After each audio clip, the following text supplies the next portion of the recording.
Кем тугандар, дагы бир жаңылык, гыржа менен лечение кылган Намангандан келген эжебиз, Ханиф Хахан эжебиз. Бул оң жагыбызда турган ошол Сакалдыдан Нокенден Мансур деген жигитибиз 13 мм гыржа болду дедиңерби? Ошону 1-2 сеанста эле жакшы кылыптыр. 4 ай болду, балдакта жүргөнүңөргө. Силер кандай сезесиңер? Азыр жакшы мага. Жакшыбы? 1-2 баскылачы? Секирем керек. Вообще жатып алгам да.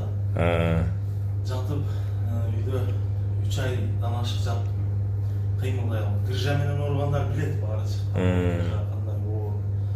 Анан мен ошо үйдө баса албай анан лечение дагы алып көрдүм. Манулист баардыгына барып. Азыр ошо Өзбекстанга барып лечение алгансыңар эжеде, да? Өзбекстанга барып, эже менен лечение алып. Эженин колдору жеңил экен. Басып жүрөбүз да. Хорошо. Ошо баардыгына илинип кайтадам ошо. Лечение алам дегендер, ошол базар коргондо, ошол советскийде номерлерин тиркеп койгом, келип кайрылсаңар болот. Гыржа менен ооругандар түз эле басып жүрөм. Гыржа менен ооругандар өзү негизи 1 жыл ооруйт да. Мен апам деле ооруду, укам деле. Мен басып, тегиз эле басып жүрөм. Канча сеанс жашадыңыз сиз? 1 сеанс эле. 1 сеанс элеби? Анан кийинкисинде өзүм оорутуп алдым.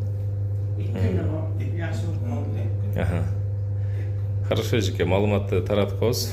Анан шифа табуучулар болсо келип дарыланып кетсеңер болот.